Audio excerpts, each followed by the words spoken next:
welcome. You're listening to the X22 Report. My name is Dave, and this is episode 1363B, and today's date is August 24th, 2017, and the title of the episode is, It's So Quiet You Can Hear a Pin Drop. Is something about to happen?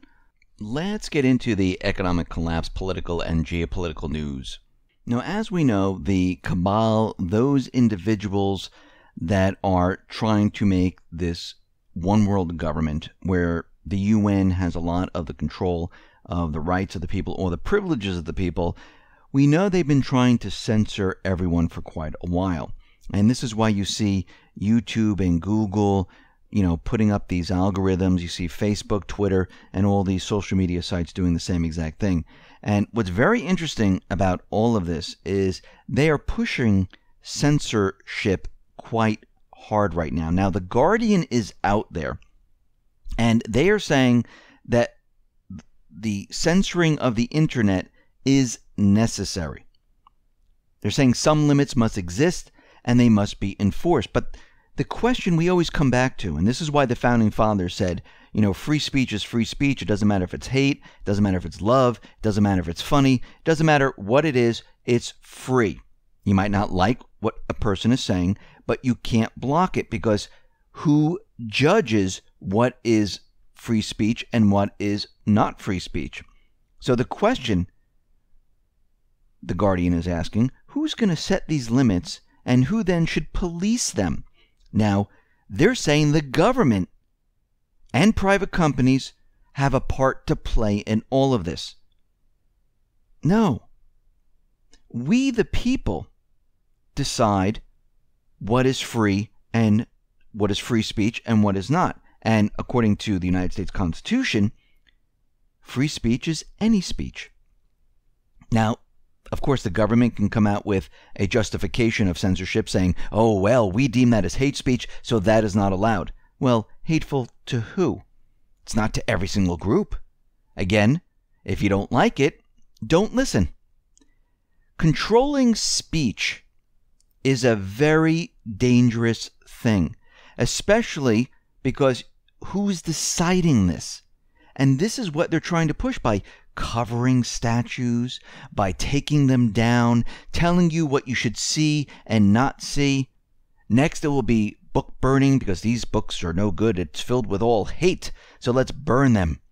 I mean, look at this slippery slope we're headed towards. It's completely scary. But a lot of people don't see it this way. A lot of people say this is a good thing. Well, it's not a good thing. This is what the Founding Fathers fought against. This is why they placed all these rights in this document. So soldiers or another government couldn't come in and just, look through your things. That you couldn't be put on trial without, due process. You need a warrant to search someone's house. You can freely object to the government. You can freely say things about the government without the government arresting you and putting you in jail or executing you. And this has happened in the past, and it's still happening in many countries. Now, a District of Columbia federal judge, they have approved a government warrant seeking information about users and subscribers to an anti-Trump website, which has been linked to rioting during the presidential inauguration in D.C. But the judge added protections to safeguard innocent users. Now, Chief Judge Robert Morin ruled that DreamHost, remember they created disruptj20.org. This is part of the Antifa movement. They're saying that we want some of these individuals' data. We want their names, we want the address, and we're going to be looking into this. Now, we can see right now, Morin, he said he's going to oversee and review the data. Also said that the government must explain what protocols it will use to make sure that the data of innocent users is not seized by prosecutors. And he went on to say that he's trying to balance the First Amendment protections and the government needs for this information to see who was the cause of this, who was pushing the agenda, who was damaging property. And this is the first stage to look into this group and to see what exactly has been going on, because there are certain individuals that they have arrested for this. And they want to know who else was a part of this. And we saw this in Charlottesville, where all of a sudden Antifa came out of nowhere. They didn't have a permit or anything like that. They came out and they started swinging and causing a huge problem in this protest, which of course escalated into something much, much larger. Now we see there's another death of a Russian ambassador to Sudan. Now, he had a heart attack. He was 62 years old, appeared to have symptoms of consistent with a series of heart seizures. And he's saying that doctors were immediately called to the scene, but they were unable to resuscitate him or bring him back to life. And we can see that this has happened to many different Russian diplomats. And we know that the CIA, they do have a device that can cause a heart attack.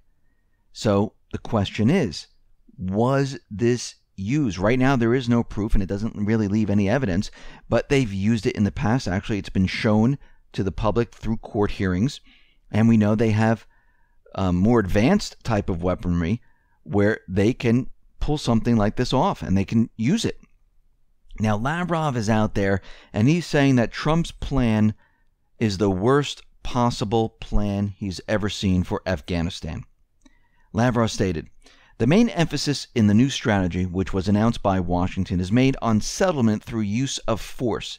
We believe that it's a dead-end approach," he continued.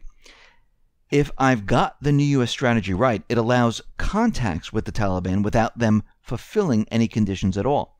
I don't think that goes in line with our joint interest to follow the negotiated, coordinated line which is approved by the UN Security Council, but I hope that within the framework of the expert-level contacts we have with our American colleagues, we will be able to clarify this apparent contradiction." And once again, I'll say it, I don't think this plan is for the United States to stay in Afghanistan. I believe it is to search and destroy and remove the terrorists. It is to destroy the funding of the paid mercenaries around the world by destroying these poppy fields. And once this all happens, everything's going to be turned over to the government. It's going to be turned over to China, to Russia, to work out some type of deal. Now, people have some other opinions about this, and I agree with those opinions also. Trump might be compromised. He might be with the neocons, with the cabal. This might be a plan to keep the United States in Afghanistan forever, doing the bidding of the cabal. But there are certain things that he said, and we're going to have to wait and see how this turns out, because if we look at his actions in Syria, he stopped the funding to the moderate rebels. He's not giving the weaponry to the paid mercenaries. They're being destroyed right now. Yes, there are factions within the armed forces that are still controlled by the cabal, and they are trying to help the paid mercenaries. And we can see that Trump made a deal for a ceasefire, and it is holding. We see de-escalation zones are being set up in Syria, and Russia and Syria, they've almost cleared the country and blocked off most of the border around Syria. So why is Afghanistan so important to the cabal? Remember, they have veins of iron, copper, cobalt, gold, lithium. This is a strategic raw material which is used in the production of high-tech batteries for laptops, cell phones, electric cars. And we can see that they have oil, and it's a strategic location. Russia and China are there. And the U.S., the cabal, have been in Afghanistan protecting the poppy fields and trying to stop China and Russia from working out deals with Afghanistan. But it has not worked at all. China and Russia, they've been setting up infrastructure. They've been working with Afghanistan. They're helping them mine all these different natural resources. And the United States, the cabal, they can't stop them. And with the number of troops that are going into Afghanistan, it's not going to help. Remember Obama, he sent something like 100,000 troops in there. It didn't do anything. It didn't clear out all the terrorists. because it was a ruse. It wasn't really they weren't really going in there to stop terrorists. They were trying to push Russia and China out of the area by having a lot of troops there, creating chaos in the region. But it didn't work. And this is why we see what is happening today. And we're going to have to wait to see what does occur as time goes on. What will be the actions of Trump? He says one thing. Let's see what his actions are. Now, we can see that North Korea is still a hot spot. Germany is out there saying, listen, Germany will not automatically side with the U.S. in the war with North Korea. Doesn't mean if the U.S. starts a war that Germany is going to war. And we can see right now, Germany, they're not interested in going to war right now. Actually, they're trying to work out certain deals with Russia. They don't want these sanctions. Their economy's hurting because of these sanctions. The economy of many of the European countries, they are hurting because of the sanctions. And we can see that the cabal, they want a war with North Korea. And they're doing whatever they possibly can to start this war. Now, Russia, they deployed nuclear-capable bombers near Korea. Now, remember, Russia borders up against North Korea.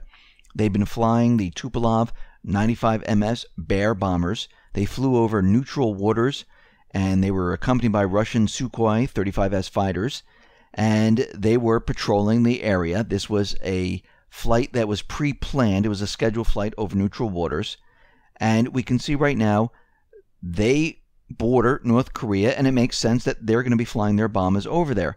Does it mean that we're going to war? No. It means they are doing a routine flight just like they fly between Alaska and Russia. And of course, the United States, the corporate media is out there saying, oh my God, Russia's coming for us. Russia is not going to attack anyone. I don't think North Korea is going to attack anyone. First of all, Russia, if they really wanted to start a war, they would have done it already. I've said this many, many times before. They had their chance in Syria back in 2013. They had their chance in Syria in 2015, 2016. They had their chance in Ukraine. They could have started an all-out war, but guess what? They went the opposite way, and they talked about peace. They implemented different deals to have peace in the region. The United States, on the other hand, the cabal, well, they wanted war. And, of course, we always heard the red line. We always heard if somebody crosses the red line, we are going to war. Now, Russia, they're trying to get the rival Libyan governments to sit down at a table in Moscow. And we have General Haftar, who is fighting the puppet government that the United States and the UN and the coalition forces put into Libya without speaking to the Libyan people, without having elections. They decided we're going to form the new government without elections. Democracy at its best. And we can see there are certain factions within Libya. They don't want this. The people don't want this. And right now, Russia is trying to speak to all sides. They're trying to have everyone sit down at a table. And Trump has said, listen, hands off on Libya. We're not going to get involved in this whatsoever. So Russia right now does have the upper hand, and I believe that they're going to have peace in Libya. They will have elections. They will have a government that is chosen by the people. We see that the Islamic State, they have asked the Syrian army and Hezbollah to let it withdraw from Syria's border with Lebanon. Now remember, Lebanon, Jordan, Iraq, they're closing their borders, they're cutting everything off, and the Islamic State, they have no place to go. They're trying to retreat to Deir al-Zor. This is where Russia is bombing like crazy with the Syrian armed forces, and this is a huge problem for the Islamic State. So what do we see happening here? Well, we see Netanyahu, who is the Prime Minister of Israel, he's meeting with Putin, and he's trying to convince Putin that Iran's influence in Syria will come with conflict. No, that is not true whatsoever. What he's really saying is, listen, if Iran and Syria work together, we can't get into Syria. We can then not get into Iran. And this is going to be a problem in this area. Remember, Syria invited Iran into their country to help out with the paid mercenaries. And right now we can see Netanyahu's trying to convince Putin that this is not a good thing. Iran is working with China. Iran is working with Russia. Iran is working with Syria. They're already making deals bypassing the dollar. And right now, we can see with the U.S., Netanyahu, and the rest, and the coalition forces, the entire plan in the Middle East, it is completely falling apart. But we can see the deep state, the cabal, they haven't given up. And we can see that they put a rubber stamp on the gas attacks in Syria, saying that, yes, it was Assad. And Russia, Zakharova, she is out there saying, listen, you put a rubber stamp saying that Assad is guilty of a chemical attack 4 years ago, and we're still waiting for the U.S. to present proof. You haven't shown us any proof, but you're automatically saying that this is true. You're saying it without the proof. And Russia, again, is saying, we're not accepting this. The UN should not accept this because you need to back up what you're saying. But propaganda can't be backed up with proof because it's propaganda. So what I see happening right now is that things are falling apart for the deep state, the cabal. Syria right now is a lost cause. North Korea, the situation, well, they can't push their war. I mean, things are so quiet right now. We're already in August 24th. It is so quiet you can hear a pin drop. So my question is something bad about to happen? Are they going to have some type of an event? We've seen smaller events in Spain because we know that Catalonia, they want to have their referendum in October, and they're trying to push the idea that this is not a good idea with terrorists in this area.